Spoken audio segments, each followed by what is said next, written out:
Hi, welcome to this presentation of my action research. My name is Freya Edwards-Fitzsimons.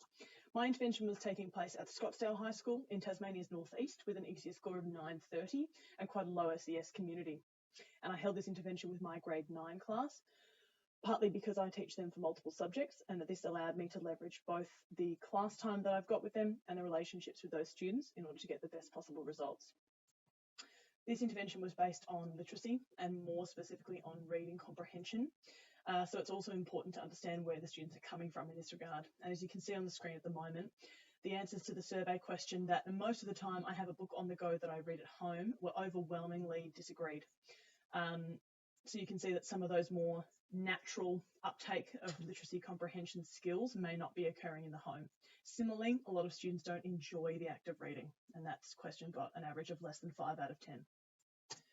The literature and the basis of the intervention strategy that I chose is a strategy called reciprocal teaching. And this is basically the idea that the skills that good readers enact in order to make meaning out of texts can be taught to students independently and individually, and then those skills can be applied together and eventually synthesized into a format that allows students to subconsciously apply this to the written word and to create meaning. The literature backing on this technique is very strong. The initial 1984 study held really strong results at teaching that in a secondary classroom. And similarly, some later studies have guaranteed that is a strategy that yields very high results, both in primary classrooms all the way up to adult learners. There are more details of this literature available in my references slide at the end. The methodology that I followed in order to enact this intervention was quite similar to the original 1984 study. And this was based on the idea that I would individually teach the 4 skills of reciprocal teaching with practices along the way and the ability for students to slowly combine those skills until eventually they could synthesize all 4 into a rounded literacy technique. As such, I was answering the question, what is the impact on reading comprehension ability and self-efficacy when I explicitly teach and practice the strategies of reciprocal teaching? In order to measure this, I took a pre-reading test at the beginning of the term with a NAPLAN style test on the website Improve, and did this again at the end. Similarly, at both ends of the intervention, I held a student survey asking them to reflect on their feelings of self-efficacy around not only comprehension, but the specific skills involved in reciprocal teaching. And throughout, we then had a series of practices. Now, it is important to mention that due to time constraints, the technique of questioning we in fact never got to, and I instead preferenced the idea to synthesize the ones we had, which was summarizing, clarifying, and predicting, rather than go in there. The findings of my intervention were quite strong.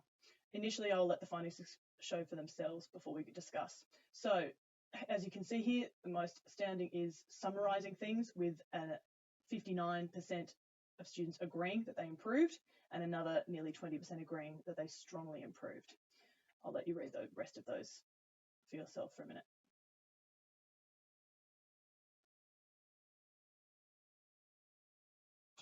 Similarly, this is now a key skill growth measure, which is not looking simply at whether they agree that I have become better, but the initial question simply, I am good at this, or I get stuck at this.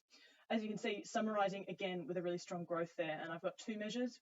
Firstly, growth as a percentage of this score in the initial survey, and secondly, in real terms as a percentage out of 100. And I'll again give you a moment to look at those findings.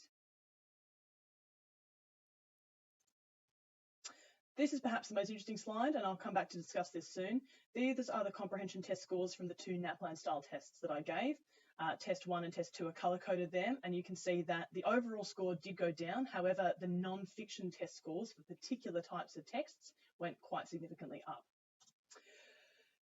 Finally, I also had a quantitative data section where students on the surveys were invited to offer me some opinions on how they believe the intervention went. And again, I'll give you a minute to read some of those for yourself. Now, to be honest, in terms of those findings, I'm actually very pleased with how the intervention went. I think the first and most striking thing to address is those reading comprehension scores, which at first sight, it can seem disheartening that those scores went down. However, I would argue that being 2 different tests, and they were the 2009 and the 2011 grade 9 NAPLAN tests that I administered, there could quite easily be a disparity in the difficulty of those tests. So perhaps as a measure, that is not necessarily as fair as it could be.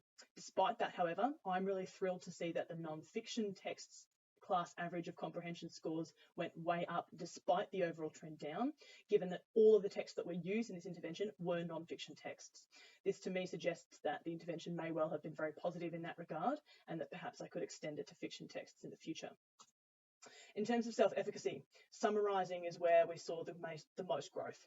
This is unsurprising to me, partly because we spent a lot more time on it, and secondly because the method of rule-based summarising that we engaged in has a very clear scaffold for students to latch onto and a set of quite clear laws for them to apply. It's therefore fantastic but unsurprising that they have had the most amount of growth in their self-efficacy on this front. Clarifying, by contrast, didn't really see much growth at all in terms of their skill development and their feelings of self-efficacy. However, that had a very high base rate, and in fact only 1 out of 22 students thought that they initially got stuck at words they didn't know. So I'm not disheartened by that at all. Overall, the question, "I think I'm good at reading," that was in the survey had a growth of 14% on a scale of 1 to 10, which I'm thrilled at, given that that is not an explicit question of have you become better, but simply a 1 to 10 out of the blue. So I believe that's quite a strong measure. The recommendations that have come out of this are, number one, in terms of time frame. I would definitely in the future extend this in order to really synthesize those skills better. Secondly, I would apply this intervention to fiction texts as well as to non-fiction, so as to see that growth across the range of reading. And lastly, there's some student recommendations there which are somewhat contradictory and hence potentially invaluable, but I'll leave you to read those. Thank you very much for your time. Finally, here are some of the references I mentioned earlier, and you can see more of these in my appendices. Thank you.